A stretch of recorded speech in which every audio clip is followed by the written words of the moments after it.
¿Qué tal? ¿Cómo están? Ya estamos de vuelta a la redacción abierta, 8 y 8 minutos de la tarde. Estamos en presencia de Daniel Rodríguez Asensio. Daniel, ¿qué tal? ¿Cómo estás? Muy buenas noches, muy bien. Tenemos aquí varios monitores y está apareciendo la cara de Rejón y me decía durante la publicidad, vaya liada en el Podemos, ¿eh? Vaya liada, vaya liada. Efectivamente. Vaya fragmentación. Saben ustedes que Íñigo Rejón se va a presentar no con la candidatura de Podemos, que no va a comparecer a las elecciones autonómicas de Madrid, tampoco a las locales, sino con la candidatura de Manuela Carmena, que es la alcaldesa de Madrid y que tiene su propia marca, ahora Madrid se llama. Veremos cómo se llama, parece que se va a llamar de la misma forma, que exactamente va a ser la misma candidatura para la Comunidad de Madrid. Saben ustedes que Íñigo Rejón será el candidato, iba a decir de Podemos, no, de ahora Madrid, a presidir la Comunidad de Madrid. Y esto parece que no ha gustado mucho en la dirección. A Pablo y a Irene, que tanto monta tanto, parece que no están demasiado, en fin, felices. Bueno, Daniel, me has enviado una serie de gráficos con motivo de, en fin, de la presentación de los presupuestos generales del Estado. Yo sé que eres muy crítico con estos presupuestos generales del Estado. Aún no te he escuchado, sí que te he leído algunas cosas, pero sé que me vas a decir que son presupuestos que dilapidan, ¿no? Yo, el mejor adjetivo que le puedo poner es una oportunidad perdida. Creo que es lo más objetivo y a la vez lo que mejor describe lo que ocurre con los presupuestos. Distribución de ingresos. Vamos a ver el primero de los gráficos que nos ha preparado Daniel Rodríguez Asensio y que nos va a ayudar a entender por qué estamos ante una oportunidad perdida. Estamos viendo el mapa de España autonómico y ahí estamos viendo ese...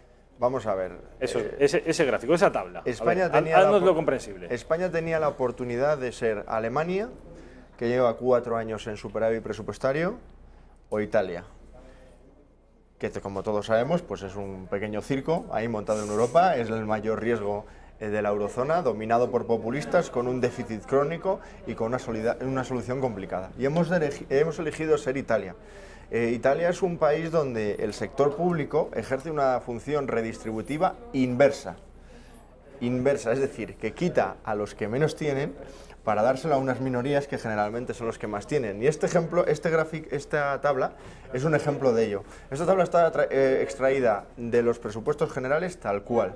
Y en esa tabla, si ustedes se fijan en la tercera columna que mide el porcentaje de la distinta tipología de ingresos sobre el total, y en la quinta columna, que mide lo mismo pero para 2019, observamos que los impuestos directos, que son los que pagamos en función de la renta o en función de los beneficios en caso de empresas, caen. El peso relativo cae. Y sin embargo, los impuestos indirectos, que son los que pagamos todos, independientemente de la renta, ahí está el IVA, ahí está todos los impuestos por alcohol, etcétera, etcétera, y se incrementa su peso relativo. De hecho, la última columna que mide la variación interanual, vemos cómo los impuestos indirectos crecen casi un 16% y los impuestos directos un 6%. Entonces, aquí vamos a pagar todos. Ese es el primer mensaje, no los ricos, vamos a pagar todos.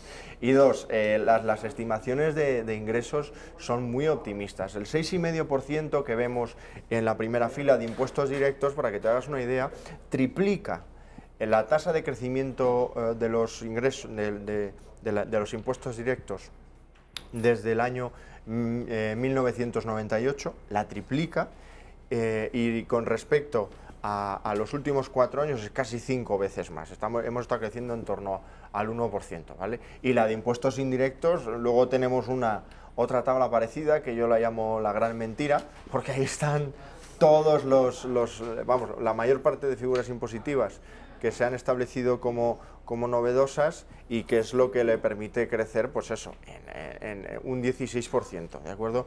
De los 24.000 millones de ingresos que vemos abajo, pasamos, ¿vale?, en la última fila, total presupuesto 300.000 millones a 324.000, 24 o 25.000 ingresos, 5.600 millones vienen de nuevas figuras impositivas o retoques a las actuales y el resto es un escenario tendencial. Es decir, que lo que nos están diciendo es que más o menos... Es una previsión, ¿no? No, que 5.000, 6.000 millones son nuevos ingresos y por lo tanto 24.000 menos 5.000, que son 19.000, es lo que se crece si todo seguiría igual, teniendo en cuenta que en 2018 hemos crecido el PIB al 2,6%, que en 2019 va a crecer al 2,2%, hoy ya hay primera estimación del 2,1%, es decir, a la baja, que ya lo comentábamos la semana pasada. Pues creo que es muy optimista. Para que te hagas una idea, este año el crecimiento de la recaudación presupuestaria está en torno a los 10.000 millones. Entonces, ¿qué ocurre? Que además de que vamos a pagar todos, estas estimaciones de ingresos lo que va a hacer es un agujero en el déficit. Al final, los ingresos no se van a cumplir, los gastos se van a cumplir a rajatabla, y cuando se junte el déficit, pues aquí nos vamos a parecer, aunque yo creo que no va a ser tan exagerado, a los presupuestos de Zapatero, al famoso 11% del PIB, ¿vale? Mis cálculos lo que estiman va a ser unos 5.000, 6.000 millones de déficit adicionales a lo que ya decimos, a lo que ya dice el gobierno, ¿vale? Luego 5 o 6.000 adicionales. Entonces vamos a ver luego otras gráficas que... Vamos con el siguiente, que tiene que ver con, además este me interesa particularmente, con el gasto territorializable. Este es el segundo gran mensaje de los presupuestos. Me he cogido esta gráfica del Mundo, muchísimas gracias, por cierto, la estaba circulando por Twitter, porque el segundo gran mensaje es que los presupuestos ahondan en la fractura territorial de nuestro país, ¿de acuerdo?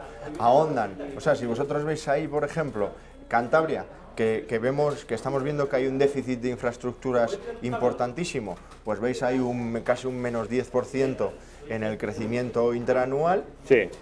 Hay otras regiones que también están creciendo al 20% como Galicia, donde, como sabéis, hay un pequeño germen nacionalista que en cualquier momento puede crecer, y sin embargo, Cataluña se la riega, ¿no? Con un 66% de incremento, casi 1.000 millones más.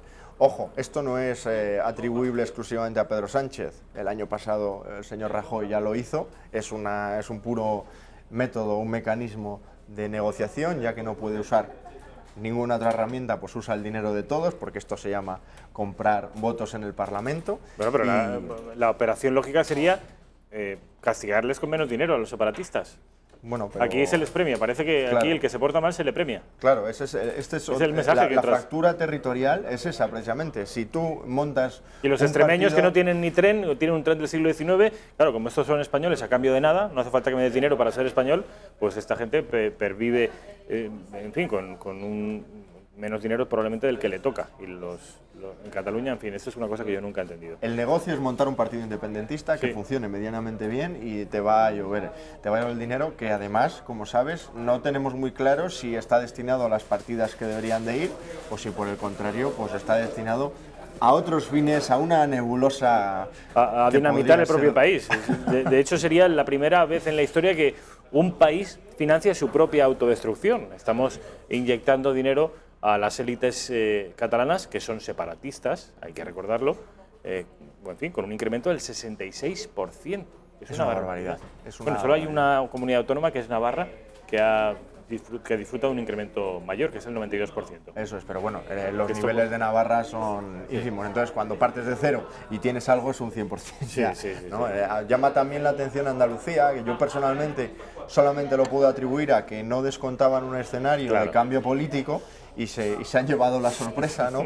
Y ahora Juanma se estarán arrepintiendo. Juanma Moreno estará diciendo, coño, mira qué bien. Además ya hemos comentado aquí también que las cuentas de Andalucía no tienen un problema de financiación, tienen un problema de gestión. Andalucía es una de las regiones que menos recauda por su actividad económica por sí misma, es una de las regiones que más ha acudido al Fondo de Liquidez Autonómica, es una de las regiones también que más ingresos está obteniendo del actual sistema de financiación. Entonces, bueno, no lo entiendo mucho, lo único que me puedo explicar es lo que he comentado, ¿no? Que no esperaban el cambio político en la región y ahora le va a salir el tiro por la culata.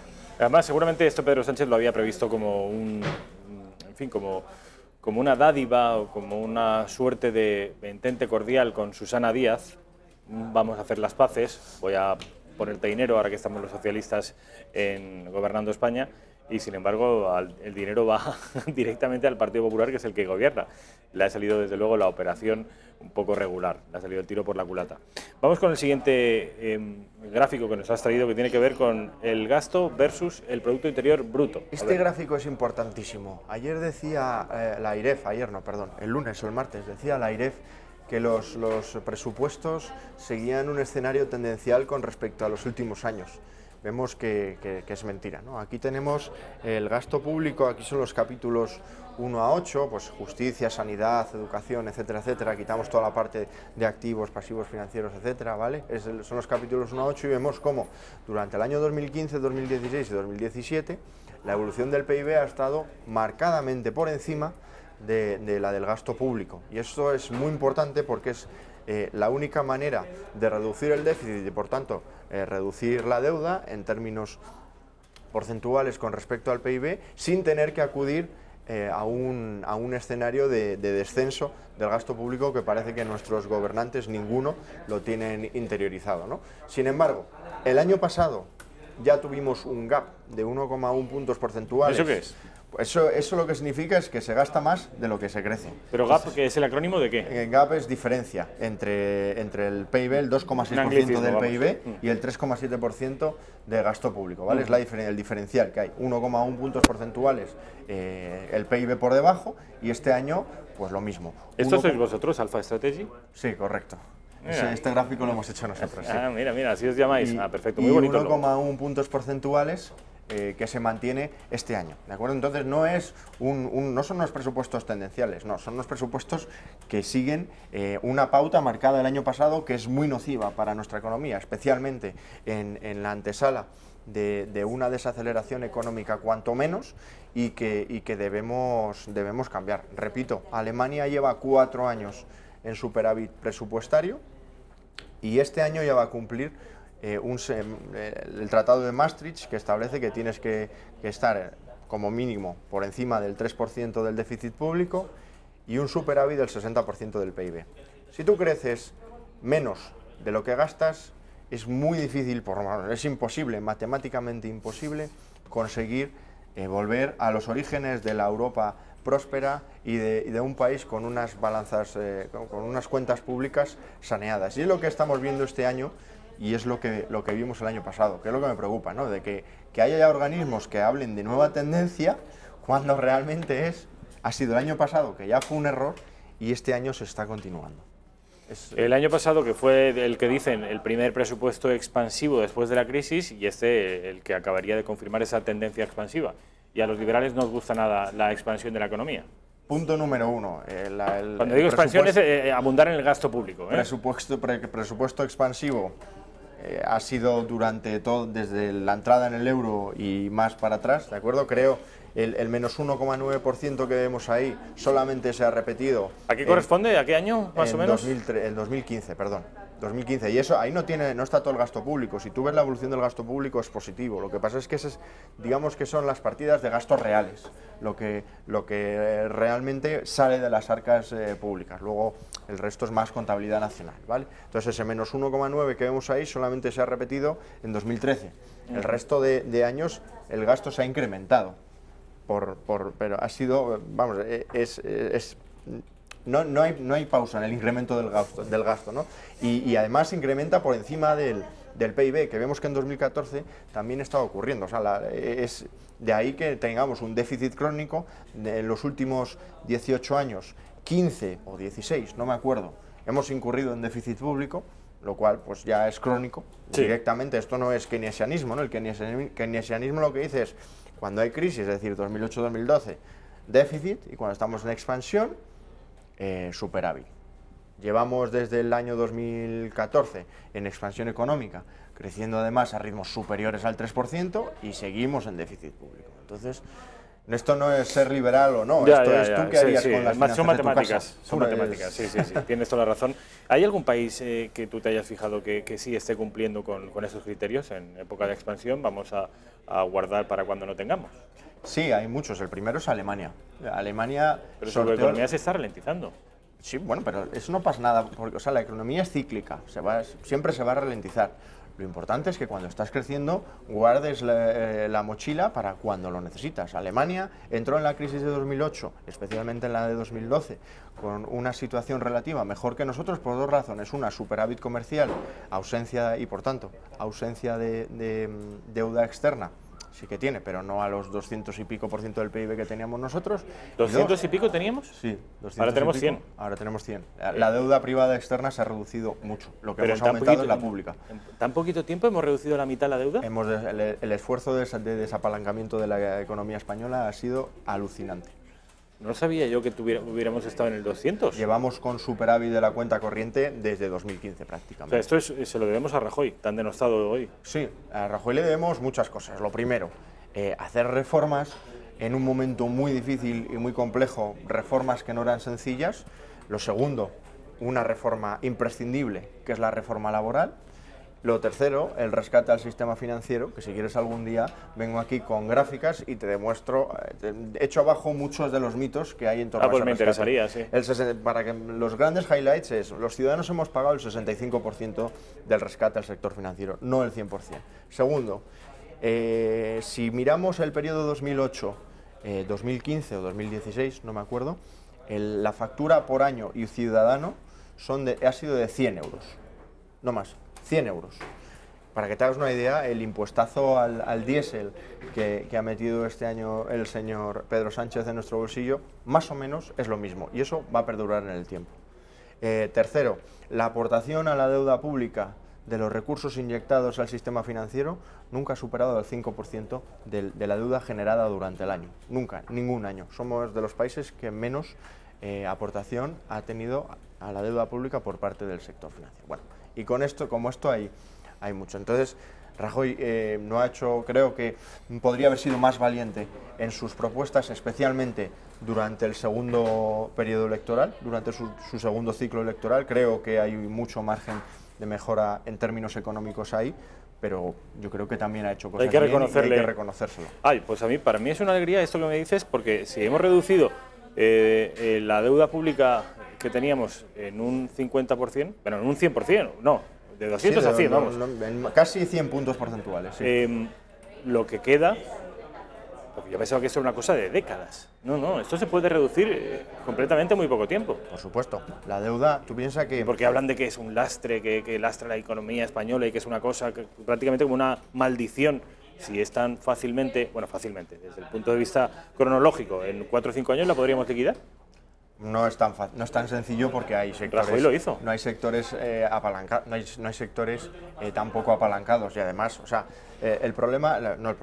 lo que hay que entender de la deuda, sobre todo de la deuda privada, es que suele ser deuda a un tipo de interés mayor y con un periodo de amortización menor. La deuda pública ahora mismo tiene un periodo de vida medio que está en torno a los 8 años, creo que es 7,6, un poquito menos de 8, pero la deuda privada, salvo que compres una casa, es muy difícil que te den un préstamo a más de 5 años, ¿no? Tú cuando presentas un proyecto de inversión en el aspecto privado, puro y duro, generalmente los casos de negocio son a 4 o 5 años. No tiene sentido endeudarse a más de 5 años porque entonces la rentabilidad, incluyendo la rentabilidad real, que incluyes ahí todo el coste de la deuda, incluyes la inflación, etcétera, se te va a cero, ¿no? Entonces, ¿qué ocurre? Que te endeudas a 4 o 5 años y por tanto te puedes desapalancar si quieres a 4 o 5 años, que es lo que Vamos con el siguiente gráfico privado, que nos queda muy poquito tiempo. Lo has titulado La gran mentira. La gran mentira. A mí esta tabla me encanta. Son las figuras impositivas que ha introducido como novedad Pedro Sánchez de este año, los 5.600 millones de los que hablábamos antes, y aquí va a estar uno de los mayores agujeros en términos de ingresos que vamos a ver. El impuesto de sociedades, que ahí lo que hace es algo totalmente ilegal, que es decir, si una gran empresa vende en el exterior, aunque tenga un convenio de doble imposición, un convenio de doble imposición es un acuerdo entre España y un país tercero, por el cual los impuestos que pague la empresa española por la venta en el país tercero ya no tributan en España. Entonces, el señor Sánchez lo que dice es, me da igual que haya un convenio de doble imposición, el 5% de todos esos ingresos van a volver a tributar en España. Eso, además de que es una doble tributación de manual, vulnera el derecho internacional. Entonces, es de chiste, ¿no? Por otra parte, la tributación mínima del 15% aplica a muy pocas empresas y es un incremental muy pequeño con respecto a lo que ya están pagando. Esto va a aplicar a las grandes y es abrirles la puerta a que salgan del país. Entonces, de los 1.700 millones que aparecen ahí, yo no le doy más de 500 millones a esa medida. Me parece, 500 millones ya me parece optimista. Un minuto, Daniel. La rebaja del tipo para pymes, pues el 60% de las pymes con menos de 1 millón de ingresos está en pérdidas. Entonces esa rebaja se va a producir, pero no va a afectar a casi ninguna. En fin, a mí lo que más me gusta es la tasa Google. Aquí 1.200 millones de euros por la tasa Google, teniendo en cuenta que el sector de la publicidad digital son 1.500 millones de euros y Amazon más o menos se estima que factura, que no es beneficio, es facturación de 1.300 millones de euros. Es decir, pretende recaudar 1.200 millones de euros sobre un total de mercado de 2.800, casi el 50%. ¿De acuerdo? Entonces, imagínate lo que va a ser. La gran mentira, efectivamente. La gran mentira. Podríamos ir una por una. A mí mis cálculos de ahí me salen en un escenario optimista de 3.000 millones y en un escenario pesimista de 2.000, más o menos. Es decir, un gap de entre 2.600 y 3.600 millones. Más claro imposible. Daniel Rodríguez Asensio, como siempre, mil gracias. Te espero, Dios mediante, el jueves que viene y para que me hables precisamente del rescate de los bancos y desmentir esos mitos. ¿Te parece? Fenomenal. Vamos a desmitificar el rescate de la banca. Publicidad y les dejo con Alba Vila, con el informativo de Intereconomía. Hasta mañana.